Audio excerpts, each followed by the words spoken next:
Hey everyone. Alright, in this video I'm going to be pulling the engine and transmission out of my Spitfire. Yeah, this is the engine that I've been working on for a while. You know, trying to, the infamous head here that just won't give it up. So yeah, I've decided just to pull the whole engine out. I got an engine stand back there. I'm going to set it on. Once I get the engine and transmission out, I'm going to separate it, put the engine on the engine hoist, flip it upside down, and take it apart from the bottom end. Get the parts I can use out of it, like the crankshaft. Pull the pistons out, connecting rods, all that. Pull the camshaft out, and at that point, I'm going to take a block of wood. Once I got everything stripped out of it, flip it upside down. I'm going to have to put something on the ground or get a table or something to where when I do this, I'm going to stick a long block of wood down in each cylinder on the front and back, and I got an 8-pound or a 4-pound hand sledge, and I'm getting that damn head off. So I've been fighting and fighting and fighting with a stinking head, and I'm going to win. So in case I do mess the head up, I got 3 more. So not a big issue. I've tried to do that nicely, and it is just not cooperating with me. So if I bust the head getting it off, I'm going to try not to, because I want to keep all the original block and head components, and maybe one day put it back together and put the original engine back in it. But for this, I'm going to take the transmission tunnel out of the car, and it's pretty much made of cardboard up in there, so it's not a big deal. So yeah, I got to remove all that so I can remove the stick shift and all the good stuff. Maybe I can get to where the drive shaft hooks into the transmission from there. Alrighty. And we got down here, I don't know how well you can see because the lighting in here sort of sucks, but I did get the transmission tunnel out, and it's exposed everything, including the drive shaft down here. Over here's the actual transmission tunnel itself, and you can see, part of my language is chewed all to hell.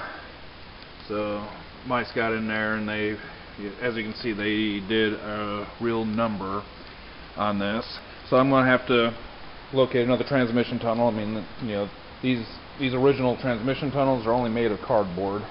I've already pulled out the gear shifter lever. That was easy to get out. You just take the little cap here, push it down, twist it, and the whole thing comes out. So what I have left to do in here is down here I have 4 nuts and bolts to take loose that secure the drive shaft to the back of the transmission, and then over here and over here are the mounts for the back of the transmission. I've already got the speedometer cable taken loose on the other side, but right over in here, that's the speedometer cable. It's just one bolt and like a little crow's foot type piece of metal that holds it in. Take the one bolt out, pull the cable out. So, and over here you see there's the slave cylinder, and I just got to take loose that line basically.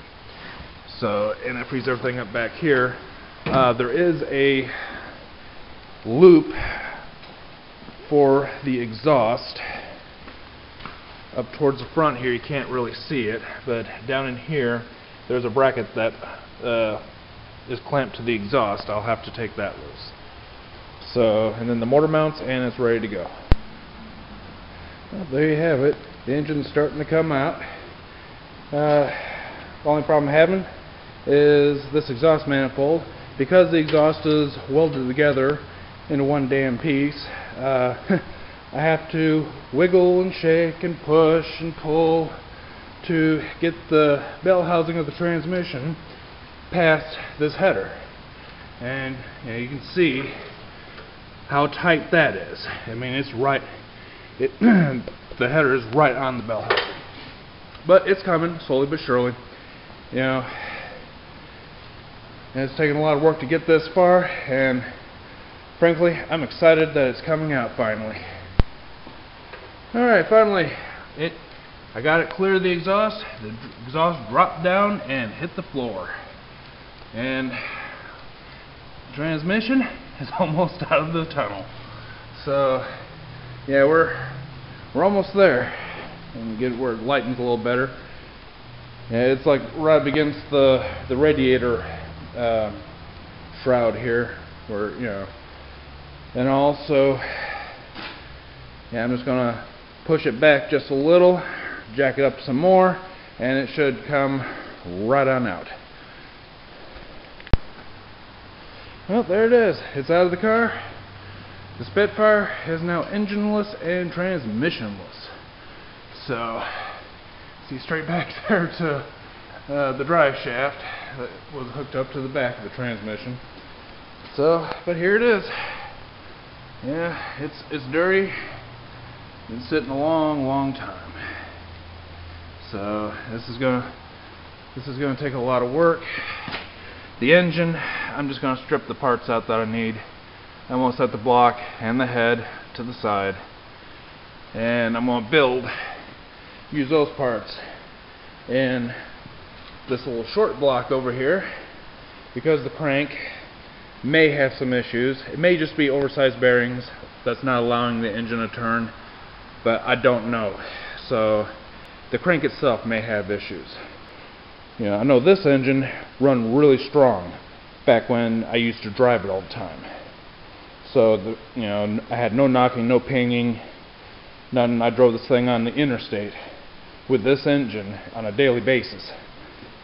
So I'm about 98% positive that the crankshaft in this engine is good. And, you know, to the best of my knowledge, it's never been turned. This was the original engine with the original miles.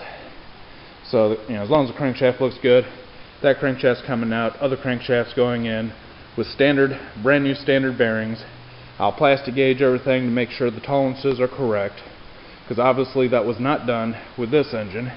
If plastic gauge had been used, they would have seen the problem with, you know, not turning. The tolerances would have been too far one way or the other. Considering the engine don't want to turn when it's fully torqued, you know, would suspect me that it's way past the tolerances to the point where it's, you know, just locking everything up.